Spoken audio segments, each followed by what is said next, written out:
Driving test പ്രതിസന്ധി പരിഹരിക്കാൻ അനുനയ നീക്കങ്ങളുമായി സർക്കാർ. ഗതാഗത കമ്മീഷണർ ഡ്രൈവിംഗ് സ്കൂൾ ഉടമകളുമായി ചർച്ച നടത്തുകയാണ്. അലമീൻ വിശദാംശങ്ങളുമായി. അലമീൻ, രണ്ടു കൂട്ടരും പഴയ നിലപാടിൽ ഉറച്ചു നിൽക്കുകയാണ്. ഗതാഗത വകുപ്പാകട്ടെ പരിഷ്കരണ നടപടികളുമായി മുന്നോട്ട് പോകുന്നു. അതേസമയം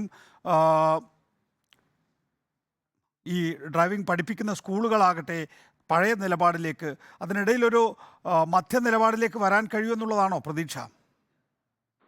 നികേഷ്, തുടർച്ചയായി 2 ദിവസവും ഡ്രൈവിംഗ് സ്കൂൾ ടെസ്റ്റ് പരിശീലനം മുടങ്ങിയ ഒരു സാഹചര്യത്തിൽ കൂടിയാണ് സർക്കാർ ഒരു ഇടപെടൽ നടത്തുന്നത്. ഇന്നലെ തന്നെ മന്ത്രി ട്രാൻസ്പോർട്ട് കമ്മീഷണർക്ക് നിർദ്ദേശം നൽകിയിരുന്നു യൂണിയനുകളുമായി ചർച്ച ചെയ്യാൻ, ഡ്രൈവിംഗ് സ്കൂൾ ഉടമകളുമായി ചർച്ച ചെയ്യാൻ. അതിന്റെ പശ്ചാത്തലത്തിൽ കൂടിയാണ് ഇന്നത്തെ ചർച്ച.